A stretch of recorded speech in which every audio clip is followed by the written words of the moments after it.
Bonjour et bienvenue sur cette série de 30 vidéos où je réponds à vos questions. Surtout pensez à vous abonner pour être informé lors de la sortie de chaque vidéo. Bon visionnage!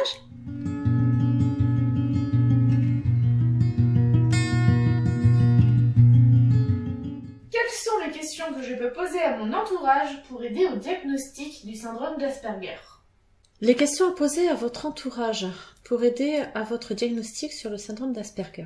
Lors d'un diagnostic adulte, le plus dur, c'est vrai, c'est de connaître comment s'est passée votre enfance. C'est une petite recherche au niveau de l'anamnèse. Ce qui est intéressant, si vous avez vos parents, vous pouvez leur demander par exemple si vous avez une hypersensibilité particulière dans votre enfance, si vous étiez sensible au toucher, à la lumière, au bruit, est-ce que vous mettiez les mains sur les oreilles, enfin tout ce qui est en rapport aux 5 sens, c'est très intéressant.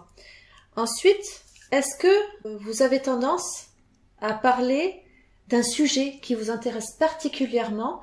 Et lorsque vous parlez de ce sujet, est-ce que vous avez tendance à monopoliser la conversation?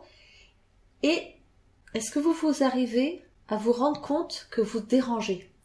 Parce que souvent, quand on parle de manière passionnée de son sujet, on ne se rend pas compte lorsque l'on est autiste que l'on dérange. Et à ce moment-là, ça montre, au niveau du diagnostic, c'est très intéressant, ça montre une faiblesse au niveau de la théorie de l'esprit. Ce qui vous pouvez poser aussi comme question, ce que vous pouvez faire sans même vous en rendre compte, c'est est-ce qu'il vous arrive d'avoir des gestes répétés que vous faites régulièrement, mais que eux trouvent bizarres, mais que pour vous, vous le faites sans même y réfléchir. Vous pouvez leur demander aussi, au niveau de votre entourage, si parfois ils vous trouvent en décalage par rapport aux autres, si ils trouvent quelque chose de différent chez vous. En quoi est-ce différent?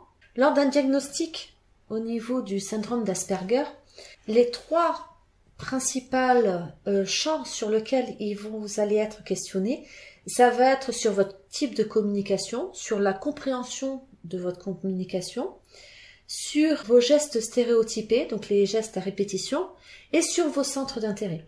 À partir de là, le diagnostic est posable. Vous pouvez aussi poser des questions au niveau de votre famille, savoir s'il y a d'autres membres de votre famille qui peuvent présenter éventuellement le genre de signes qui se rapportent à l'autisme, des signes qui sont similaires à vous. L'autisme est souvent héréditaire, donc il est pas rare vraiment de retrouver chez d'autres membres de la famille des signes vraiment particuliers qui vont dans le même sens. Merci beaucoup d'avoir regardé cette vidéo et je vous dis à très vite.